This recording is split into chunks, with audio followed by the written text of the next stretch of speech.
I didn't realize that everybody just doesn't have the same support. Mm, Everybody doesn't have the same background that I came from. And I yes. just felt like it's crazy. It's crazy how we can look the same and we talk the same and we speak the same and we communicate the same language. But that support and that backbone, it means so much. I made it come up. Yeah, I made it come up. Yeah, I made it come up. Yeah. All right, everybody. Welcome to Interviews with Your Brand Man. I am your brand man, and I am here with the spectacular, the awesome, I mean, I want to say this woman saved my life, but she's going to be mad that I said that. But You that's know, who I don't she like is to me. I know she doesn't like that, but that's who she is to me. But she is just a serial entrepreneur at its core. And with no further ado, Miss Tiffany Ford Hey, of everybody. How y'all just doing? everything, just Hi, everybody. Give her a everybody. round of applause. I know a lot of people in our community know her and is going to watch this. So please just give her love right now. Just Thank because y'all you. know what she did. Y'all know what she's doing and you know where she's going. And we're going to hear a little bit more about that story in this interview.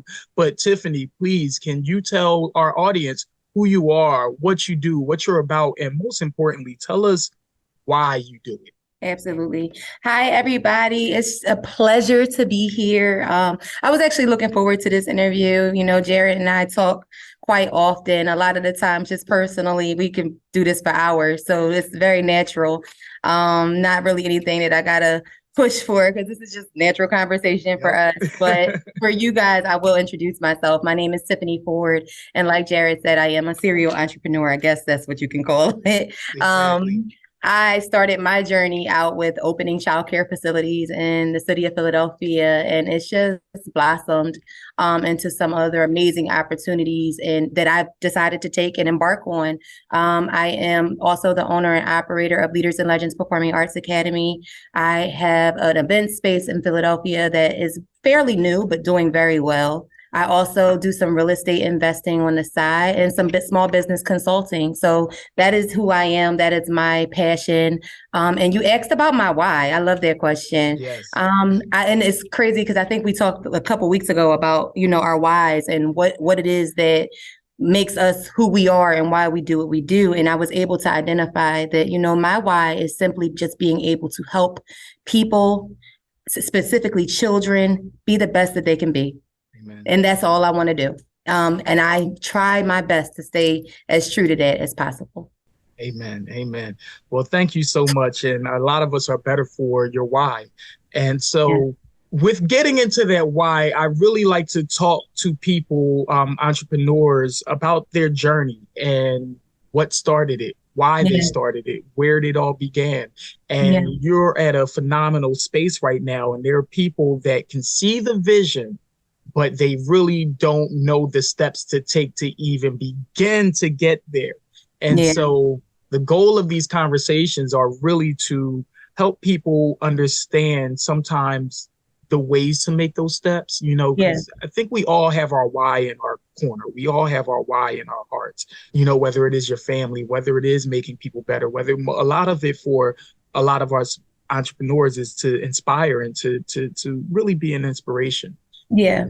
How, why, just walk us from the very beginning. You began with childcare facilities. Yeah. Was there a love for childcare? Was there something there in childcare for sure that you grew up in? Take us back way back before it Yeah. all began. Take us That's a good question. So, it's funny when I was younger. I mean, as far back as I can remember, and if you could probably ask my mom, she would always vouch for this. I always had a kid attached to my hip. That's just it. I don't know whose kids these were, like where I found these kids, but I always had a kid. Always had somebody's kid with me. I genuinely do have a passion for children. I really enjoy them. I feel like they are the epitome of planting the seed and watching it grow. yes. And for that, it gives me so much joy. It really does. So I would definitely say that I'm operating in my passion. Now, did I have a passion for childcare? Maybe not, maybe not childcare per se, but education, absolutely.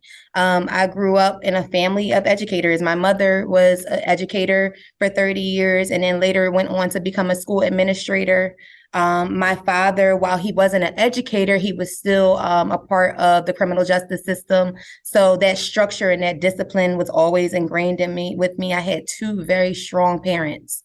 Very strong parents, not to say that we didn't have our issues like any other family, every family. But yes. for the most part, I had very, very strong role models. And with that being said, education was ingrained into myself and my sisters. I am the oldest of three girls. I do have an older half brother who's around. But ultimately, I'm the big sis, even for him. And with that being said, I've always had to be a leader too. I've always been in charge. There's never been a time where I had to take the back seat. I'm not saying that I'm not able to, but I've always been the person who has to call the shots. Wow.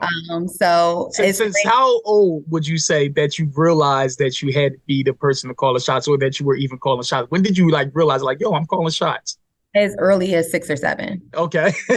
As early as 6 or 7. I'm like 5 years older than my one sister and 4 years older than my other, and I've always been calling the shots. Sorry. So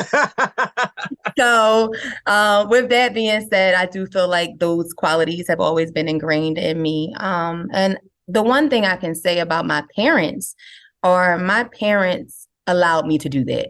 They allowed me to be what I needed to be, what I wanted to be. They allowed me to call the shots, as long as it was within reason. And they pretty much focused on my sisters respecting me as the big sis. Okay. You know what I mean? So I do feel like I had that, and that has helped and cultivated me into the leader that I am today. And as far as the educational piece, as I did have a passion for education, it was very soon, I want to say it was probably in college, when I realized that not everybody had the same opportunities I had. Not everybody had the same background I had. When I went to college, I went to Westchester University. I remember sitting and talking with like a group of my sorors at the time. We were just, we were online, we were pledging, you know what I mean? And we weren't really sorors yet, you know what I mean? We were going through our process or whatever that was, whatever it looked like. I didn't realize that everybody just doesn't have the same support.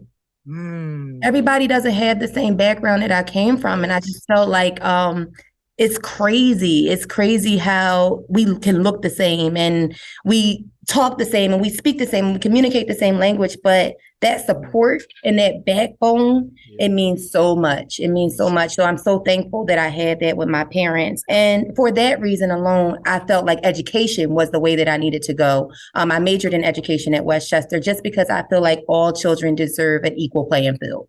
I really do. No matter where they're coming from, no matter their demographics, every child deserves the same playing field. And I know that I'm just one little pea in the pot. But if I'm that pea in the pot that can provide that to a child, I've done my job. So education has always been there. Nice. So you said something and I had to just write it down. You said leader.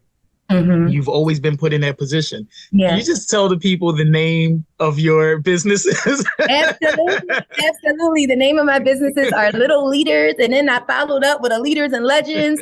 At one point, I had so many leader ideas in my head. But ultimately, my goal is to create leadership in our youth, leadership skills and values in our youth, not only through education, but now through the arts as well. Amen. And that right there is the cornerstone of the why and the cornerstone of your community. Yeah. And you have done a phenomenal job at building community. Phenomenal job. And you see how the why drives everything. So when you go back to the story, your leadership skills were just kind of poured into you, honed, and it sounds like you just kind of never let them go. I never let them go. Yeah. Rolling with the punches. So when you started your childcare facility, how did that all start out? And what was the spark that just made you say, you know what, I'm going to do it? Or did you always know you were going to do it? No, I had no idea that this is what I would be doing. I knew that I was going to do something with children, but I didn't know that this is what I was going to be doing. Actually, when I graduated in December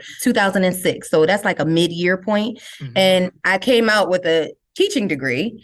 And because it was mid-year, I actually could not go straight into teaching. I went into social work because that's the only place where I could get a job. When I started social work, I was like, okay, I'll just stay here for 6 months and then I'm going to go into a classroom. It didn't work out like that. I actually wound up staying in social work for almost 3 years before I even went back to the school setting. But when I worked in the social work field, again, just seeing that all children were not on an equal playing field really stood out to me. It really stood out to me. And it saddened me. It really did. It saddened me. And I knew that I could be a change. Again, still at this point, I didn't know how. I didn't know why. I didn't know where. I just knew that I wanted that. How old were you around that time? I was 22 when I graduated college. Okay. I was 22. Dang, I'm old now that I'm sitting here. Well, you don't look it. Thank you. Listen.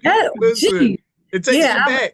Yeah. I was 22 when I graduated school, and I came out thinking I could save the world. You know what I mean? And I tried, and I feel like I've been pretty good so far. But that was my goal. I want to save the world. I wound up getting pregnant when I was 23, and that's when I decided that okay, I had this fear of childcare facilities. I really did. I'm not even going to lie, because it was a trust issue. I've seen and heard. You knew about it, yeah.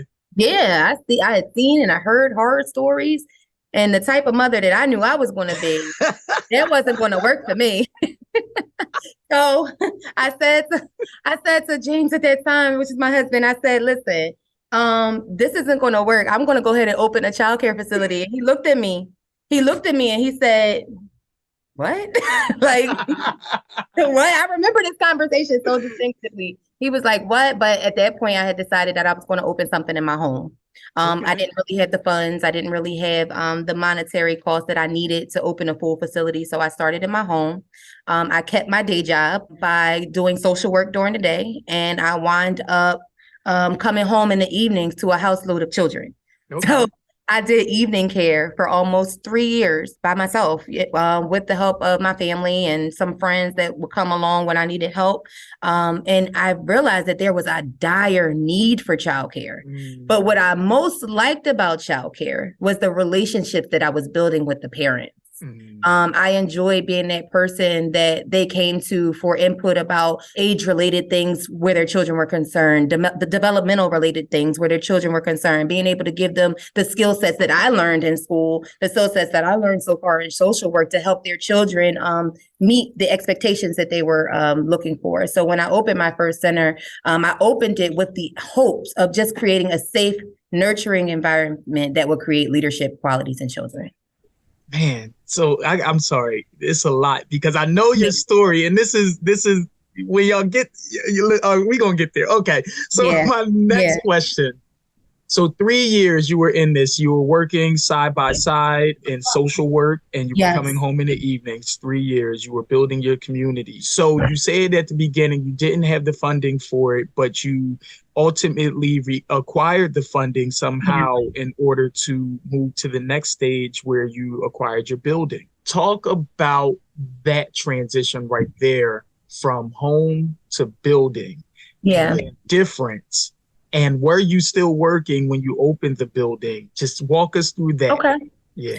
All right. So I didn't have the money necessarily to go out on my own and start a facility. I had money saved up because now I had two sources of income coming in. I had my regular job, which I was working during the day, but I also had my family daycare income that was coming in, which, did me wonders. And I've always been good with money. Now, that's another lesson that my parents have taught me. Just how to manage money, how to save, what not to spend, what to spend. That I've never really had that struggle, thank God. You know what I mean? But nonetheless, with that discipline and that consistency, I was able to save enough to go into a partnership with someone. So my first childcare center was actually a partnership. Unfortunately, that partnership failed. That's a whole different ballgame, a whole different beast, whole different story. And I wouldn't always, if you want to go back later and talk about, my opinion about partnerships, I would definitely give that to you and be transparent and honest with it. But nonetheless, that partnership did not go well. And I did continue to work during that time. I hired a staff to hold down the facility, but I was very present as well. Thank God I had the type of job that was flexible where I could pop my head in, I could check, I can still give my expectation about what I wanted to happen so that it still looks like me. This looks like what I want. This looks like what I envisioned. Yeah. And then I want to say about 5 years of working, probably about 5 years of working my full-time job and running the facility, I decided to take that switch and take that leap and say, okay, it's time.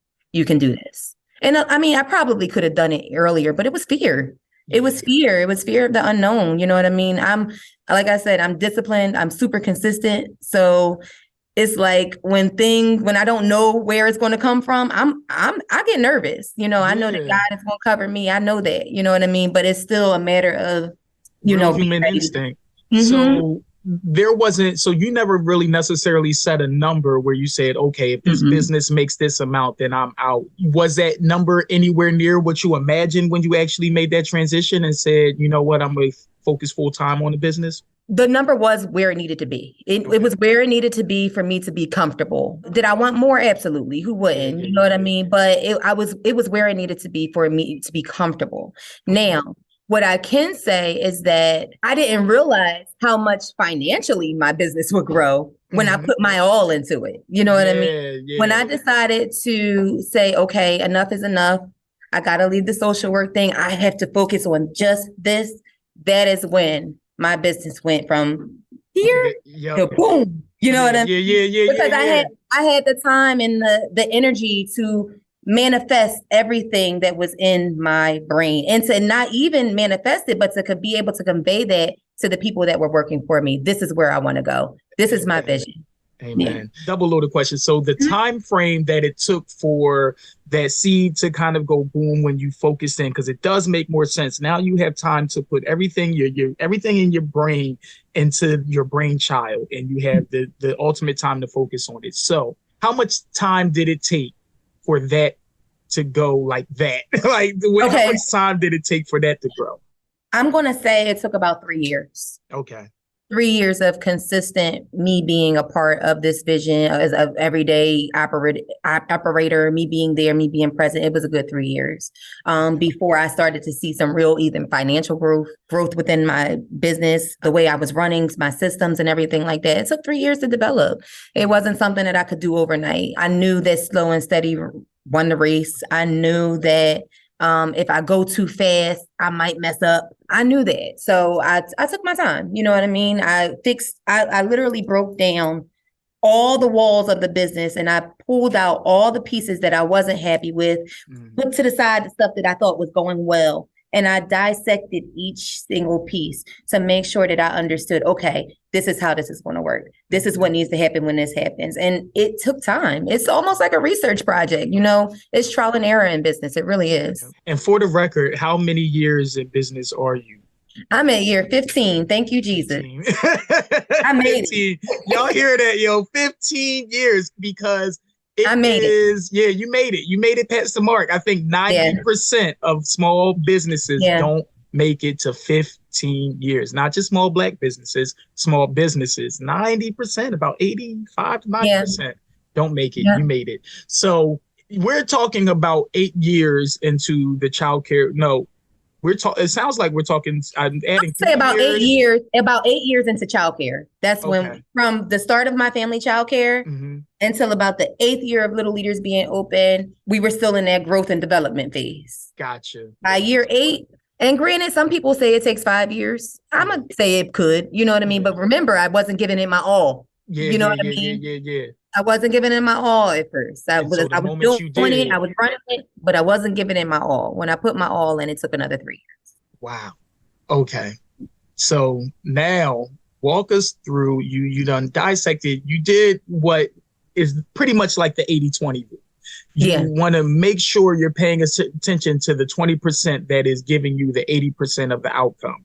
And sounds like you did that, and you finessed it because you're still here. You're still thriving. You have wonderful systems within your business. Now walk us through the next part of the journey in regards to your serial entrepreneur, because nowhere in your story. I heard the leader. I heard the childcare. I heard you being with the kids, right? When did it come? It was like, you know what? I'm ready for boss level. I'm ready for the next business. I'm ready to do this. What was that about? And what was the next business? How'd that go? Okay, so the one thing that everybody always asks me is, how do you do all of this stuff, right? And I will no doubt, without a doubt, always attribute it to my team. It was around year 8 where I finally had consistent staff that I felt were ready to be developed. So I spent the next 2 years after year 8 developing my staff, developing my team, teaching them to think the way I think. Yep. You know what I mean? Helping them understand how to problem solve, how to be a critical thinker, how to appease the customer, how to still meet the needs of the children, how to any issue that they had to face, I was there to show them. And I was a leader in that. Like, I literally put my foot in there. I did it with them. I sat with them. I did not walk away. I supported them on every piece of the puzzle, because this is it. Listen, let me tell you about childcare. It is not, and it is not for the weak. It is not for the weak. It's so funny when I see these commercials about childcare and the kids are smiling and the staff is so happy. And every day I'm walking into like, what in the world? You know what I mean? Yep. This ain't our world. Listen, this ain't my world. But at the end of the day, it really takes a strong team, and it takes a strong leader to cultivate that and to bring out the best qualities in your team. The biggest part was knowing who was good at what, knowing whose strengths needed to be used and where they needed to be used, and where their weaknesses were, and how I could help build those weaknesses up, how to help them get the confidence that they needed to make decisions when I wasn't around. Yeah. So once I got the team together, then I was able to step out and do some other things. And my number one rule about deciding what I'm going to do and what I'm not going to do is I have to have a passion for it. If I don't have a passion for it, I'm not doing it. And I've learned that I've taken some major L's, just by doing things that were not for me. You know what I mean? They may have been for everybody else, but they were not for me. So that's a lesson that I learned quickly, just to follow my passion. Don't allow other people to make that decision for me. Yeah. That's a big one. And I think a lot of us and I've been victim to that as well, is just spending time on things that I'm not passionate about, and spending time in areas, because I think if you take away anything from this, well, you're going to take away a lot from this interview, but you maximize your potential by pouring your time into something that you just really you not only love, but you work with. And so you also compounded a lot of different skills. So you went to school for childcare, but you learned business management, you learned leadership skills, you learned finance, you compounded all of those things. So it's a lot to take away from this conversation, because you did a lot. Now let's talk about learning new things, how important that was, because you went to school for education. So you walked away with an education degree, but to even get to the point to get that team set, there were a lot of skills that were developed in between that time. So not were, because you still have those skills. What are some of those skills that you developed along the way that helped you? And then I have another question, if we can remember to answer this, is, so when you began staffing, we all know that payroll takes up a big chunk of your financial responsibility. How did you organize staffing where you did not over exceed the limit that was necessary to take your business to the next level, if that makes sense? Yeah. So those are those 2 questions. I'm gonna try and if you need help getting back to it, let me know. Because so the skills developed within the time.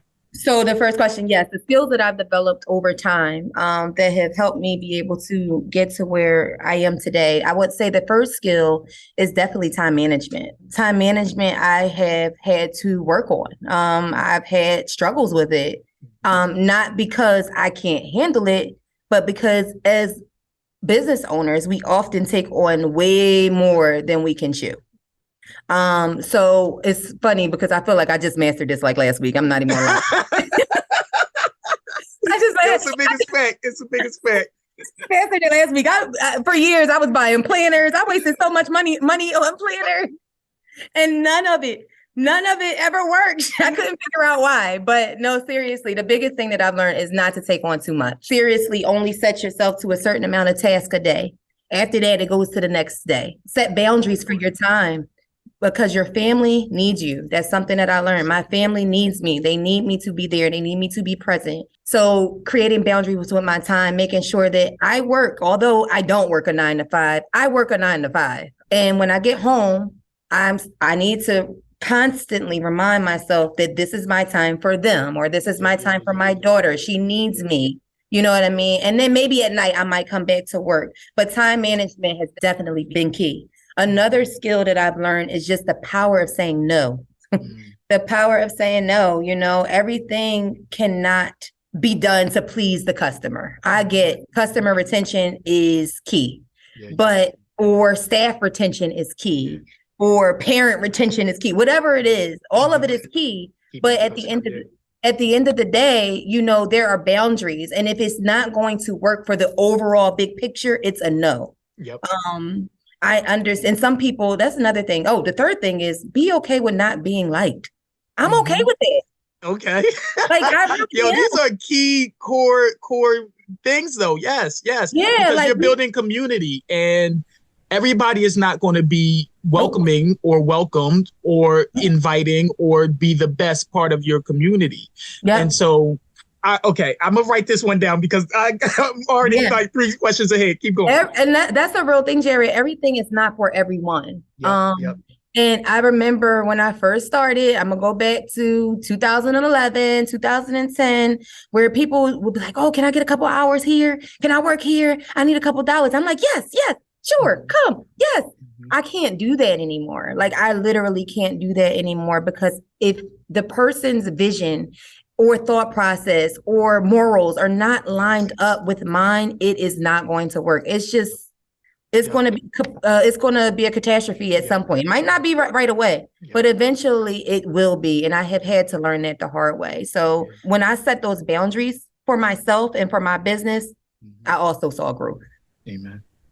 And it really sounds like organizing the vision. I was actually thinking about this a little earlier today in my just kind of steady meditation. I said, you know what, I have to express the vision with everybody that's coming in. I'm doing the plays and everything. And so I'm like, I need to make sure every actor, every production, so everybody understands an overarching vision of the business, not just the play, but the business and what we're trying to accomplish and what we need to do. So what you just said speaks directly to that, because everything is not for everybody. And they need to know that from the rip before we even get moving with this situation, because you're going to be a hindrance. You're going to be a thorn in my side moving along, and you're not understanding where I'm trying to go. You're going to be that person in the car, like, are we there yet? Are we there yet? You know where we going. Look at the signs, right? Right.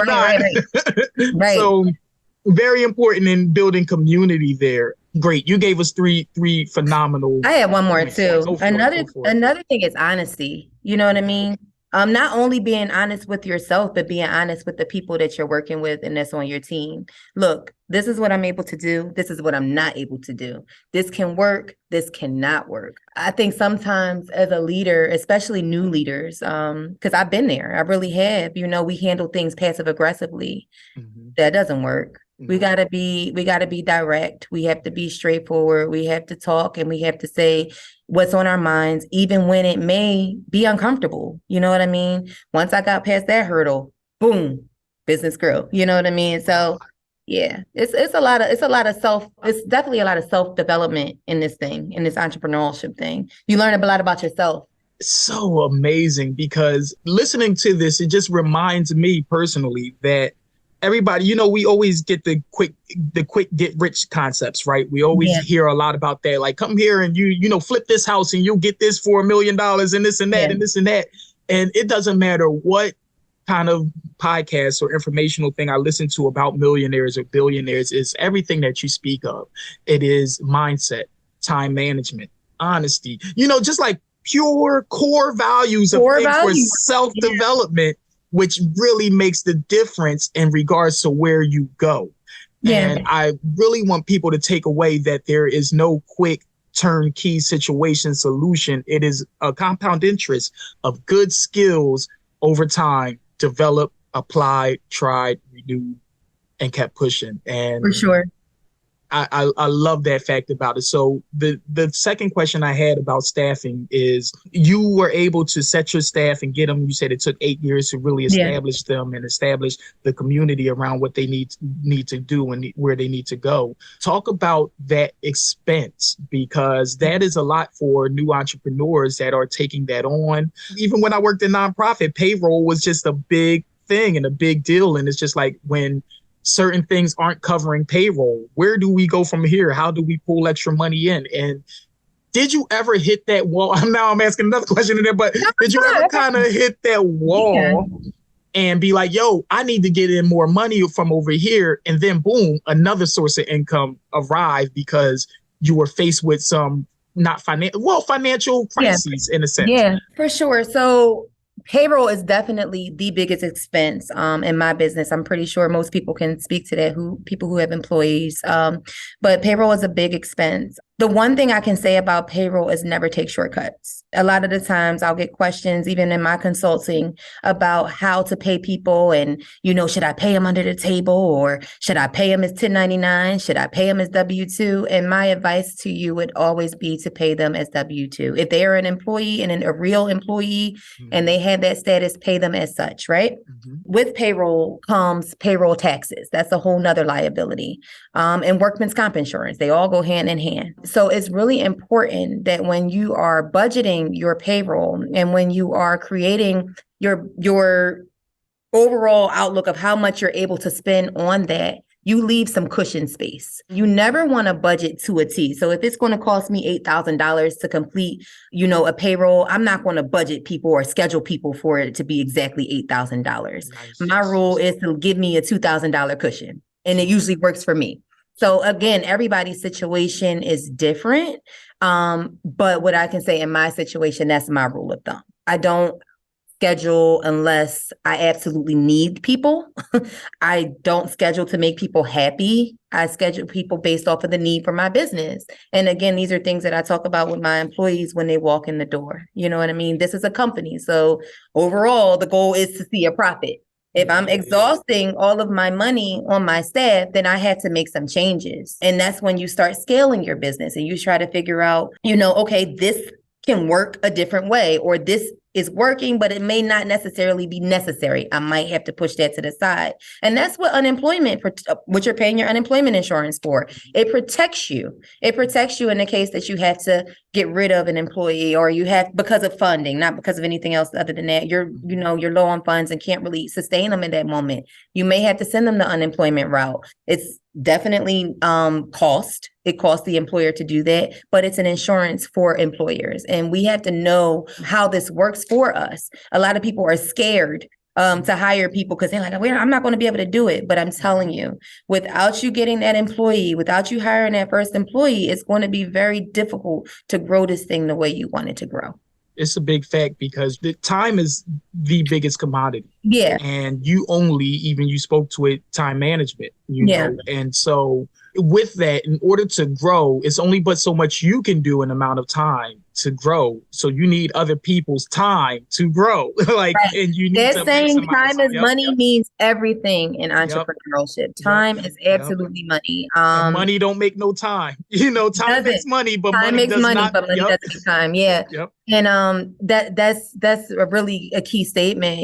We need time, whether it's your time, somebody else's time. We need time to grow our companies and to do what we need to do. The other part to that statement is that I believe that it's important to seek out other funding opportunities. You asked me, had I ever hit a wall where I needed to get more money?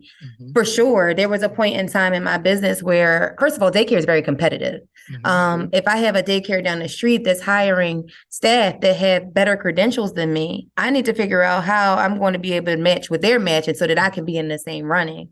So in my business, I did hit that wall. I hit it probably around maybe year 8. And I'm like, okay, my payroll is a little too high, but I need better employees. So I sold out some contracts. I was able to secure a contract with the city of Philadelphia for the Philip Pre-K program. That really helped us. You know, that financially helped me get me where I need to be able to hire qualified staff with degrees, staff that are interested in obtaining degrees, staff that had their CDAs and the credentials that they need so that I can be a player and play along with my counterparts, even my Caucasian, my other counterparts, not just African American counterparts. We are a strong contender.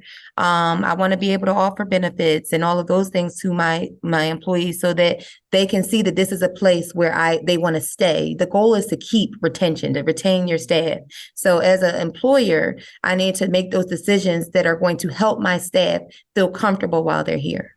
Nice. Oh man. So fully loaded answers with that.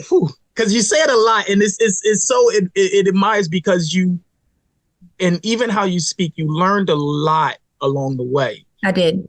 And because this is why businesses fail, because they're not paying attention to what you're paying attention to. You saw the threshold of your income becoming a little too much. You saw the competition sneaking up. You saw that if you stay in the same place, you're going to hit a ceiling.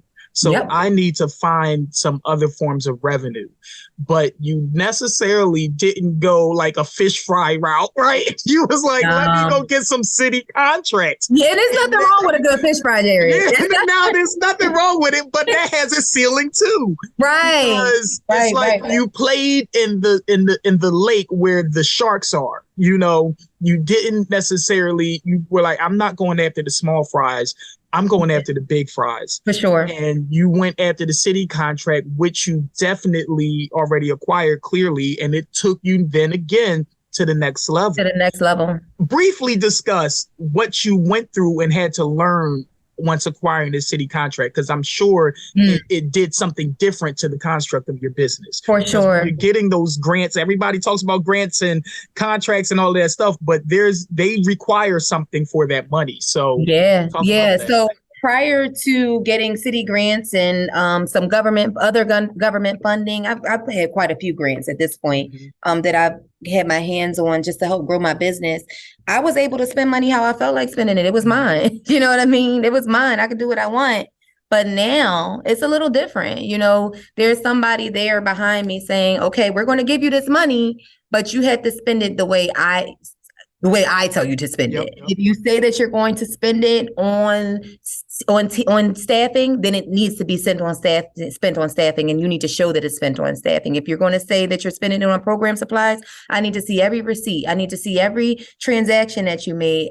Since I started that program in itself, I've been audited several times. I've had desk audits, and that is the accountability. So there's a whole nother accountability piece as an entrepreneur. So that I'm not only working for myself, I'm working for someone else now. It's crazy. But I mean, the reality of the situation is I am a small business, and we do need that financial backing sometimes to make sure that we can stay afloat. I don't understand how their daycare is open now. They don't have that funding. They're just getting, private pay funding. They're getting state funding, but it's just bare minimum. It's just making the cut. Everybody thinks daycare brings in a whole bunch of money. It doesn't. There's a lot of overhead in daycare. There's a lot of liability in daycare. And having that extra funding source and that extra buck has really given me the confidence to make the decisions that I make for my business. We spent a lot of time on the daycare business. You have like 5 other businesses. Yeah. So, you want to know why? The daycare is my baby. That's like it's where it all began. It's the baby on your hip. It's the baby on your hip. It really is. And it's a beautiful thing because you don't only just have one daycare center, you're a partner in another one, right? Yes. I have another facility in North Philadelphia that's also going through the growing pains. And I don't care how experienced of an owner I am.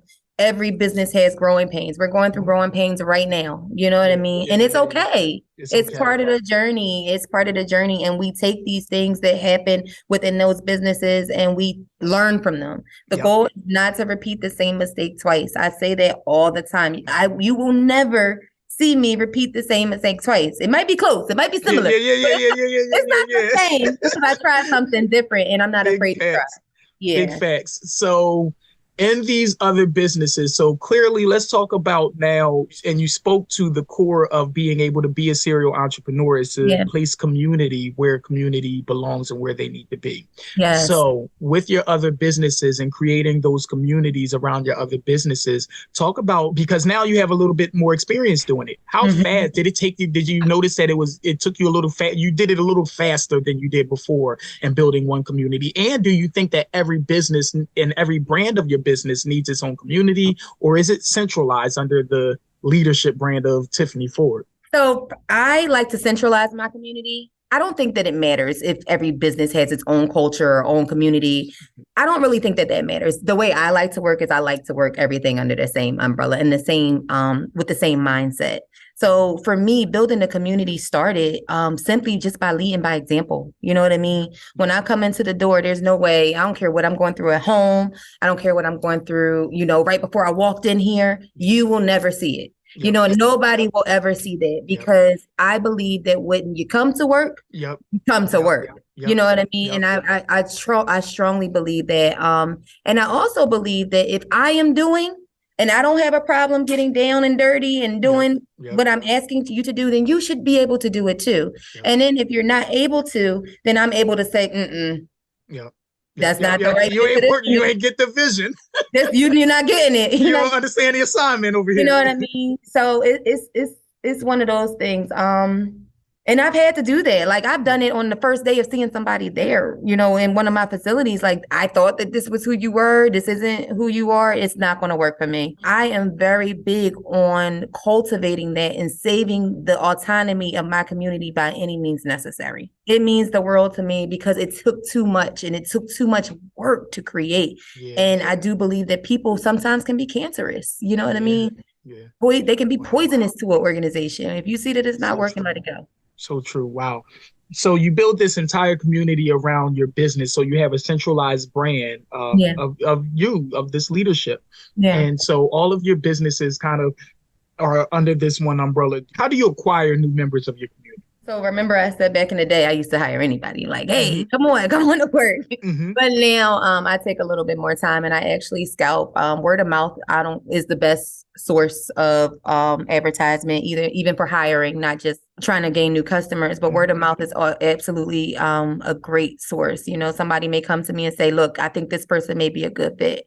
And I'll say, all right, well, come on, let's talk. You know what I mean? If it's not coming from a word of mouth reference, then I'm using search engines such as ZipRecruiter or Craigslist. Those things do work. But you do come across some diamonds in the rough there. But I will say, because they are coming out of the blue, I'm really anal about the interview process with them. So it starts typically with a virtual interview just like this. If I like them, then we'll go to the next phase, which is me coming and you coming in and us talking face to face. Then the next step is me getting you in wherever it is that I need you to be, hands on, seeing how you move for a few days, and then offering you position after that. Beautiful. I hope people, when they listen to this, they understand their assignment a little bit better because you're giving pure gems, but it's not over complicated. It is extremely simple practice put into play in a position over time. Thank you for bringing us all the way from way back when to where we are now. You're an investment, you have investment properties, you have two daycare facilities, childcare facilities, you have an event space, and you have a performing arts center. Yes. Did I miss anything? No, consulting. I am consulting. Yes. And it's crazy because by the end of the month, we'll be opening another facility, which I'm super excited about. And this one, this has been my long-term goal. And it's crazy how we set these goals. I'm very goal-driven. So I'll set the short-term and then I'll set the long-term goal. And the long-term goal for me has been always to be able to merge arts and education. So this is that for me. This is the building where we are going to merge our performing arts program with our preschool. And we're going to create a performing arts preschool that thrives the same way that my Performing Arts Academy does. And I'm super excited to see where that goes. And I'm excited to expose youth to something that they haven't seen before, especially our young people and our parents. Tell us about, because this is another beautiful thing. And Tiffany and I have worked together for a very long time. I'm very excited about this interview because, one, everything I've done, Tiffany has been a part of. So there's been a lot of failed like interviews and podcasts that just y'all will probably never hear. So, but this is one that you're going to hear. And Tiffany is my dog. She is always like, yeah, sure, I'll do it. And it's always great conversation. But this is beautiful because it is so full circle. And I'm working in the building and being in the building. It is just beautiful to be around someone who doesn't stop dreaming, period. And you can feel the energy of the purpose of it. So I see the vision because I've been there with you from the bottom of a lot of the visions. Yes, you have. From the point, I'll never forget. I saw you day one. by your car. Yeah, from day one. You was like, I remember being in such, and this is where I say Tiffany saved my life. So I'm gonna tell y'all a quick backstory behind the Tiffany saved my life story. I am trying to look for childcare facility for my son. And right now at this point, we're realizing that he is autistic and going through that whole process, trying to find an appropriate preschool for him. And so everywhere I went, it was about $250 a week just to have Journey there. And I couldn't get CCIS, which is a subsidy situation. I was just in like a funk. And I remember walking out of going to lunch over to Kim's and getting my tuna hoagie or whatever, and just head low. Yeah, I was getting my tuna hoagie. That's all I could afford. It was like $250. I'm crying now. So I'm like, it's all I got. And I was like, and they want $250 a week. I can't do this. What's going on? And I saw Tiffany driving by, and she was like, yo, what's up? And I was like, yo, I forget who asked first. And I was about the childcare. Was like, are you still doing it? I remember asking you, what you doing around here? Yeah. Yup. Like, I work right here. Yep. Yep. And you had the childcare, and you like, well, I'm opening up the childcare facility. And I was just like, yo, I was like, can I just get a discount or whatever? You're like, yo, I got you. Come around for the opening day or something like that. It was the opening day. Y'all had the food out there and everything. Me and Jackie, who was my Journey's mom, we showed up and signed, we was like, sign us up. And I remember selling it. I was like, listen, it's Tiffany. She gonna hook us up. It ain't gonna be $250 a week. Like you gave us a deal for something, but it was definitely not $250 a week. Yeah. And it was the most helpful life game-changing situation in my life. That's amazing. Because he really did need somewhere to go, and I had absolutely nowhere to take him. Yeah. And our relationship just is a constant snowball effect when you live your dreams. It's not just for you. It is for other people. And you're one of those people amongst many others. But one of the main core that because of your dreams, my dreams are possible. Wow. And that's amazing. Just in something so small like that, because I remember being so down about where am I? I'm like, I gotta quit. No, I can't quit. How am I going to take care of my child? Yeah. And where am I going to put him? And how can I afford to do this? And that's my Tiffany Saved My Life story, amongst many others. And that's my journey. Like, I couldn't imagine. It's so crazy how, the world just throws us curveballs. I couldn't imagine not having you guys, a part of my life either. Like, had that conversation not happened, this relationship definitely probably wouldn't have been forged. Nope. So. And so just some background, I do a lot of I've been the director of Tiffany's shows for a performing arts center and the drama teacher. And I remember even with that, Tiffany asked me a couple times to come on board, and I said no, because I was like, no. I work at Cornerstone, and I was being a waiter on the weekends. I was like, there's absolutely no time I can do this. And I don't know what happened with the very first guy, but she was like, yo, you gotta come on. I called him a sheep in wolf's clothing. I remember that. I was like, oh, he wasn't it. So you really was like, Jaret, please, I'll pay you whatever you want. What do you want? I was like, I don't even know what I want, but okay. All right. I ain't had no money to pay you or anything. I don't know where I was getting this money from. That's the funny part. I don't know where it's going to come from, but I was going to figure it out.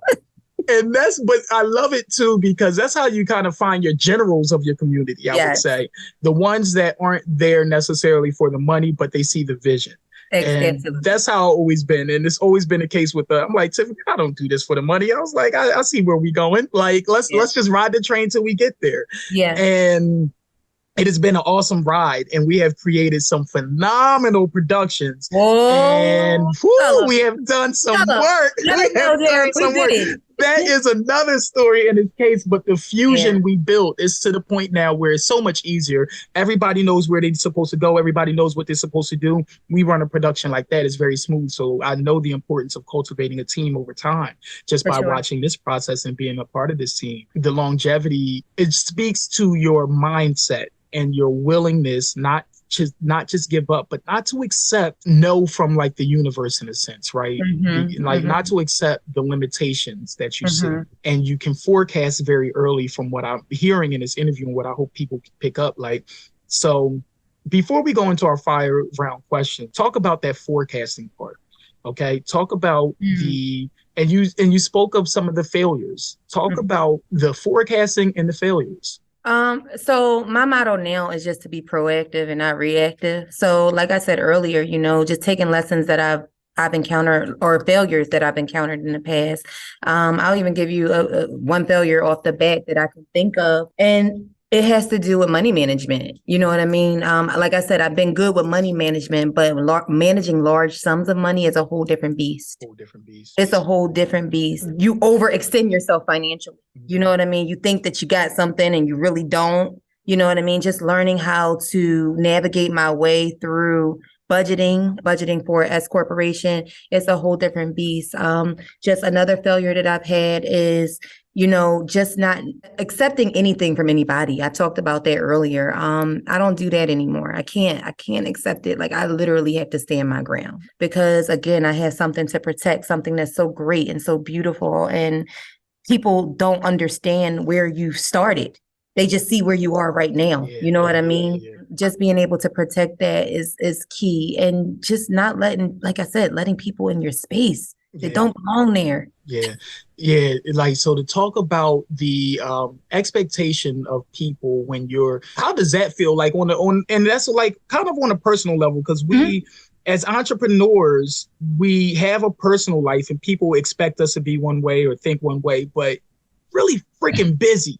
And we're really freaking focused. Like, we are really focused, really busy. And sometimes it comes off as cockiness to people who aren't so busy. Yes. So how do you deal with the public and I guess that's what it's not much of a personal, but more of the public relations aspect, the persona you have to upkeep for the community's sake, right? Yeah. I mean, honesty. Like I said, honesty is the best policy. Being able to tell people, look, I can't right now. I can't handle this right now. This is not something that I can think about right now. Not saying that I'm not going to think about it later, but I have to table this right now. I have to come back to it. Honesty is truly the best policy. Let people know, look, I can't. I have a lot on my plate. This is not it. Be transparent with people. I'm feeling overwhelmed. You know what I mean? I don't have many of those times now because, again, I have a team. But when I did have those moments, I found that just being honest with people gained respect from people. You know what I mean? It really did. It gained respect. And people were able to look at you as now, oh, you're a human too. You're not a robot. You're a human. And I have feelings. I do get upset when, people say they're going to commit to me and they can't. I get it. You know what I mean? But at the end of the day, that's life. And I just learned how to cope and learned that people will be people. You know what I mean? And people are just people. And that's just it. People just people. I love it. It's not personal. It's not a personal attack. And that's another thing. A lot of times people walk in and they're scared to say stuff to me because they're like, oh, I don't want to hurt her feelings. Let me tell you something. This is a business. Listen, if you get your feelings hurt too easily, you ain't ready for it. Get out this kitchen. I'd rather the honesty than anything else. So, yeah. Nice. This has been a dope conversation, a very high level one. And I hope people take away the core skills that's needed, because you had a vision, you drove it home, you're still driving it, you're still 15 years later, and you just opened up the actual portion in which you were trying to arrive from. And I was listening to something over the weekend, and I love how he said, you don't work towards your goal, you work from your goal. Where you're at now is, that ultimate vision that you've seen, infusing art with education. And first off, my God, I understand the arts and I understand education. So if you are in part of both those worlds, you should be able to see what this woman is about to do. Because if you can even make a correct curriculum for it, you can educate children in a whole nother way that creates a different, because children are the future. They always will be. And you will be able to create children that are geniuses on other levels, because the arts it cultures that genius. Like the education thing really just kind of programs you and primes you subconsciously to be able to formulate and communicate in this world and, do math and numbers and science and predictions and blah, blah, blah. But the arts is another form of genius where the imagination expresses itself, but also sees itself. And so the same thing you did here, where seeing your vision, working from your vision, being able to achieve your vision, you're showing children that at what age? Oh, Lord. Yeah, you're right. 4 years old. 3. One of the most quintessential times in children's development life. And so think of a child that is able to dance, play the keyboard at 4 or 5, what that does developmentally for them, 3 or 4, right? Developmentally through the future. That I just had, because I had to say that out loud, because I'm like, I get you the vision, yo. I legit just got excited again. I can't wait to see what this manifests into. I need you to bring me back next year so we can talk about it. Listen, I will, because I see the vision. I hope everybody does too. And I hope everybody that sees this interview understands, when you bring your child to all my children have been in your child care facilities. Yes, they have. All of them from day one. From day one. And it's something better that happens in this community. So I definitely encourage people to research you, find you out. We're going to get all your information, but become a part of the community. And one way or the other. There's so many ways to become a part of this community and find out how. Absolutely. Because it's a dope community. So thank you, Jaret. I appreciate it. You're so welcome. This lifted me up where I needed to be. So the last thing before we jump into our fire round is, let's talk to the entrepreneur in the mind first. They don't have their business. They're year 0. Okay. They have an idea. Nobody is kind of believing in them, but they know they can achieve this vision. They just have to do it, right? And a little bit too, talk about that law of attraction, because I know you're fully aware of it, because you think things and you make things happen and they attract themselves to you quite naturally. So talk to that person who just needs to hear something to get them up out of the bed and get them moving, because they can't. I would tell that person to take some time and really think about the things that think about their values, think about the things that make them happy, think about the skills that they have, and think about their passion. And once they figure out all of those things, and I mean take time, not, hurry up and say, okay, I'm good at this. No, take time. Do I really love this? Is this something that I could do the rest of my life? I guarantee you, any passion that you have, you can make money off of it. Any passion you have. It doesn't matter. I watched your podcast with Kawana, and she talked about hair, and how she was able to make, money off of doing hair, and how that evolved into other things for her, which I'm very proud of her, by the way. We went to school together too. So, but nonetheless, it's really honestly working in your passion. Stay off Instagram. I say that all the time. Stay off Instagram, because Instagram will have you doing some stuff that don't have no business doing there. That is not for you, boo. Yes, before you know it, you're a Facebook ads expert teaching somebody. No, that's not the way. Figure out what it is that you love. What is it that makes you happy? What makes what makes you go? What gives you that motivation? And that's what you should be focusing on. As long as you're working in your passion, you're going to be fine. Amen. I love it. So just so high level, so simple, but complex. And I love these conversations because they always go different depending on people. I want people to know, I prep for these, but I don't prep for them, because the thing is, I'm good at having conversations and I'm good at finding things and picking these things out from people. And it's all about the story. It's all about the how did we get there and why did we even want to go there in the first place. And so that's why I love this interview series. And it's just, this is one of the ones for the books. And thank you. Miss Denise, I want to bring it back because this is the episode that this is going to air. I don't know right now, June or July, but the next one that's airing in May. Miss Denise one of the questions was, who inspires you in the fire rounds? And she said Tiffany. Oh, thanks. Yeah.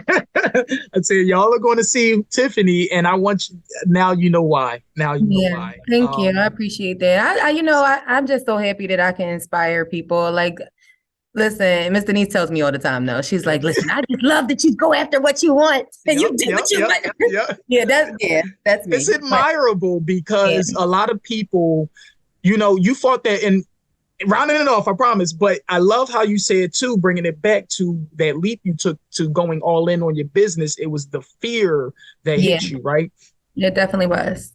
And this is the last question, or just make a comment on this, because this is another thing I've had to master. But after you get past that fear threshold, don't you find it a little like you find fear to be a little punk ass? I ain't like, worried about it. Like, listen, I could care less. I'll be like, okay, And it's about that, because it is so real. Knock on wood, it's a little cocky. It is definitely a little cocky. But it's not only fear, it's faith too, Jaret. I have a lot of faith. I believe that if it's for me, it's going to be for me. You know what I mean? So I'm willing to take a risk. And I wasn't there in my faith then, but I am now. So. Faith over fear. I love it. Y'all heard that. Faith over fear. And I'm telling you, just one more story. Tiffany goes, I want to pull the horse carriage into the theater. Oh my God. This is all faith right here, because I was like, what do you mean? The horse carriage that's in the lobby right now, the horse, this out of the 200-pound, an actual horse carriage for Cinderella. We did Cinderella. She had an actual horse carriage. But we have to talk about how I got this carriage. I had this carriage shipped from California, okay? Had to go to New Brunswick, New Jersey to pick up this carriage. It was crazy. For a 300-pound carriage. What was I thinking? But that's how the kind I am. When I want to do something, I'm going to do it. It is. And that's because when you fight that fear thing, you get over the fact of thinking that certain things are impossible. Yeah. Once you see something, something, it can happen, and you speak it. And when you speak it, things happen. Now, you spoke it knowing full well you weren't pulling no dang carriage. I knew I wasn't going to pull it. Somebody was going to pull it, though. And you came to me and said, I was you. You were the one. Figure that out. You said, I need that carriage to come from the lobby into the stage. I said, what? Okay. I just thank y'all for trusting me with all these, with all my faith over fears.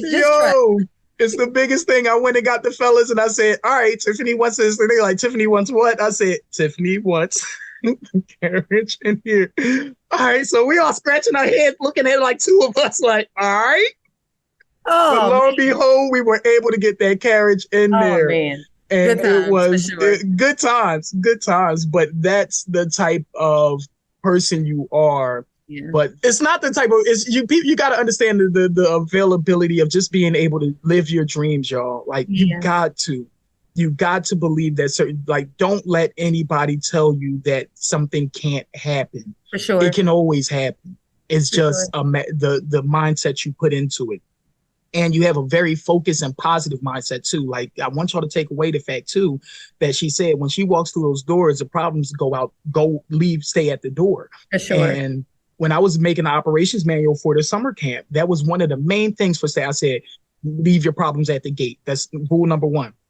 All problems at the gate, because you can't bring that energy into the playing field. So you keep a very positive workspace.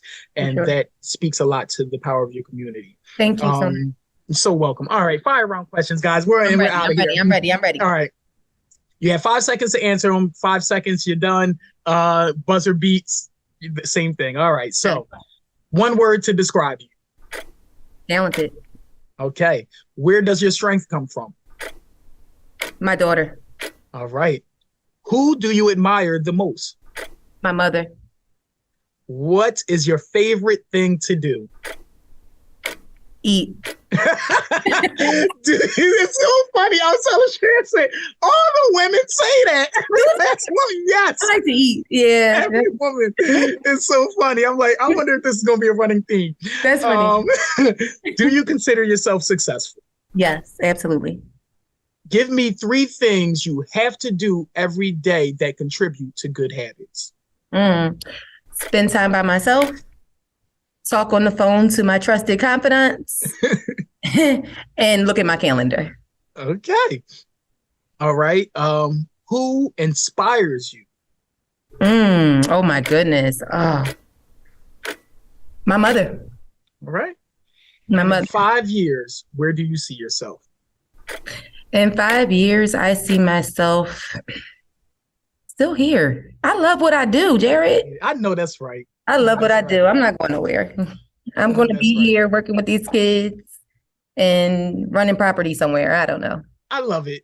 I love it. And we're closing this out, but understand where I see, because I got to break this down because y'all, a lot of times I ask that question and no, everybody has their further thing. Everybody's like, I want to see this. I want to have like me, ask me in 5 years. Oh, I'm going to be in Beverly Hills with a swimming pool, blah, blah, blah. No, she loves where she's at. That speaks to the brilliance of 15 years in business. Let that sink in. You know, you don't need to be anywhere else in 5 years, but where you are now, because you are that success. You are that dream. You're working it. You know that it only leads to the next big thing, and you're going to just still be doing what you're doing, but just in a better format, better fashion. Exactly. Stronger and better, wiser and better, stronger. Wiser and better. You're not trying to go somewhere else. You already have your Walmart that you're building right here. You have your conglomerate. You have your Apple. You have your brand right here. That is the thing that will be the future for education, arts, and children. We are all better for it, and we all understand it. And even being a member of your community, thank you. Thank you. This has been a great, phenomenal interview. Yeah. I can't wait till this airs and blast this thing out. I can't wait. This is going to be good because you speak on another level. And I was listening to something that said earlier, it said, you know, you get into a conversation with people that make 6 figures and that conversation is different. Then you get into a conversation with people that make 7 figures, that conversation is different. Then you get into the conversation with billionaires and they're talking a whole nother language and they're doing the least amount of work, but they're talking a whole nother language. And so that's how I feel like with this conversation, we're talking a whole nother language. And I want people to walk away with the mindset, the leadership. It's definitely about mindset, y'all. Seriously. Community, time management, you know, family, you know. For sure. All of those core things, the power of no. I wrote things down. Honesty, you know, all of those things. Take that away and understand that you have to push forward. You have to move forward. And I hope I got this. Good stuff. Y'all give it up for Tiffany. Y'all give it up for Tiffany Ford herself. Yes, please. Tiffany, tell everybody where they can follow you, where they can find out your information, what is going on next, where to sign up, where to go. The best way to find out about any of my organizations is just to go to my Instagram page, which is Tiffany_the Small Business Guru. Click the link tree and it'll take you wherever you want to go, whether it be childcare, performing arts, event space, vacation home, whatever you want. I got it. It's all there. It's all there under the link tree. Y'all heard it. Go follow her on Instagram. We are so much better for this knowledge that you dropped on us. Thank you so much, Tiffany. And until no problem. Next time, Thank you for having me, Jaret. You're more than welcome. All right. Guys, it's been Interview with Your Brand Man. This is Tiffany Ford. We are out. I made it come up. I made it come up. I made it come up. Anticipated sequel to the films Unbreakable and Split. Please welcome M. Night Shyamalan. M. Night Shyamalan. M. Night Shyamalan. Night Shyamalan. M. Night Shyamalan.